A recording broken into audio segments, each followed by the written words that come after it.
Kesempatan malam hari ini saya akan menyampaikan dua amalan yang bisa menghidupkan hati, ya, selain zikir dan membaca Al-Quran. Apa saja itu? Ya, yang pertama adalah istighfar. Istighfar, memohon ampun kepada Allah Subhanahu wa Ta'ala. Nah, istighfar ini, istighfar ini adalah permohonan ampun kita kepada Allah Subhanahu wa Ta'ala atas dosa atau kesalahan yang kita lakukan. Nah, pertanyaan sekarang adalah kenapa kita kok diperintahkan untuk istighfar, untuk mohon ampun? Karena ternyata yang membuat kita berat untuk melakukan ibadah itu adalah perbuatan dosa yang dilakukan. Perbuatan dosa yang kita lakukan itu yang membuat kita berat untuk melakukan ibadah, ya. Maka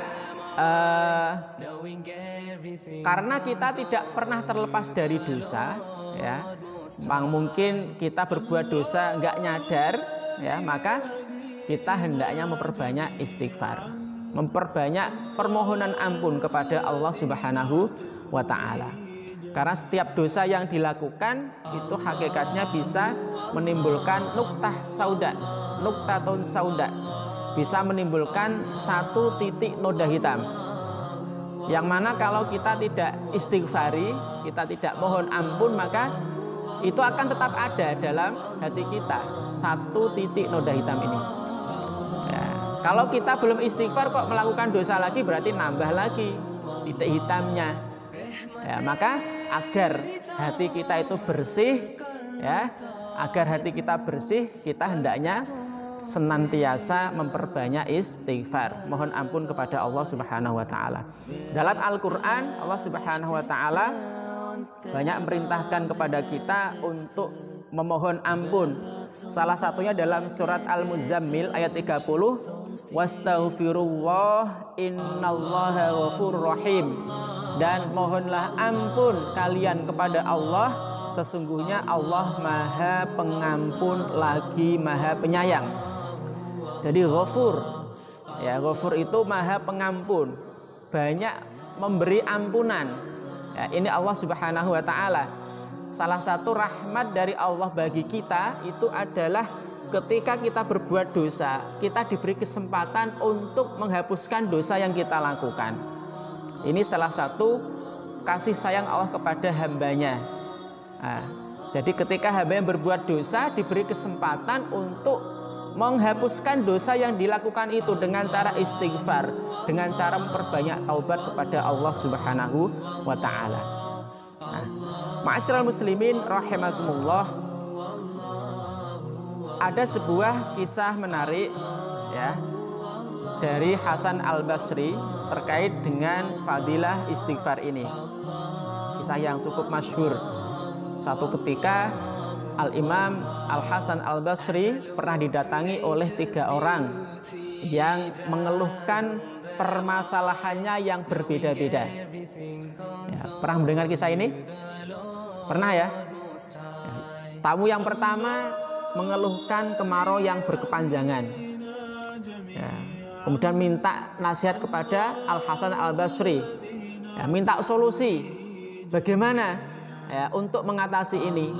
Maka beliau menjawab, perbanyaklah istighfar, mohon ampun. Datang lagi tamu yang kedua mengeluhkan istrinya yang mandul, ya, sudah lama menikah tidak punya anak, minta saran, minta masukan, ya, minta solusi. Dijawab oleh Al-Hasan Al-Basri, perbanyaklah istighfar.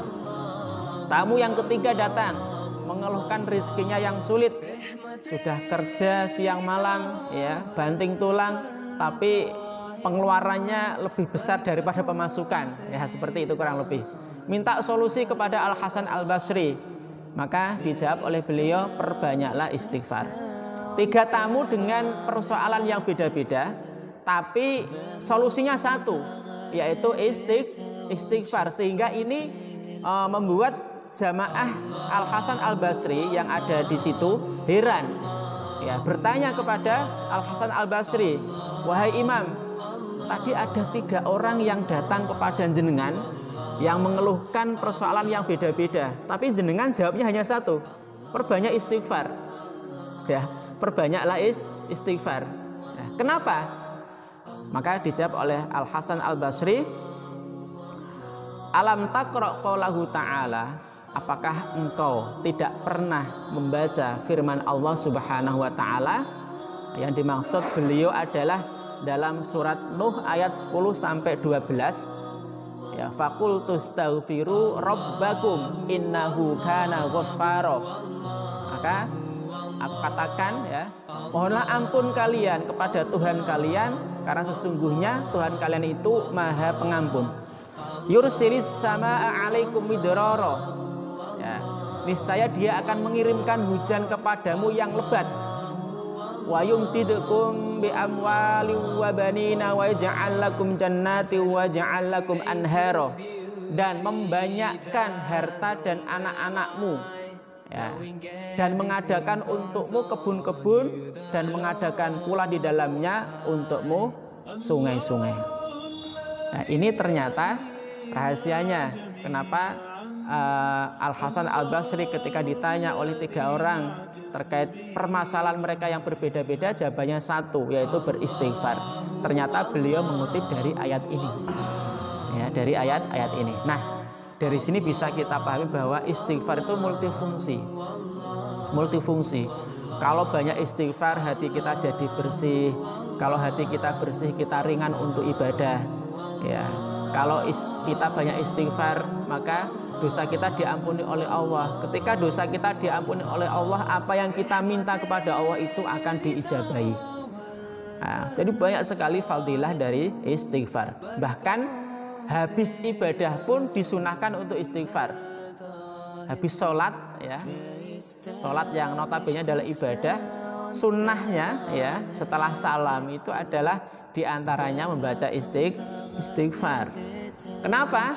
Karena boleh jadi ketika kita sholat itu kita melakukan hal-hal yang tidak layak kita lakukan di dalam sholat kita, sehingga kita diperintahkan untuk memohon ampun kepada Allah Subhanahu wa ta'ala. Nah, ini istighfar.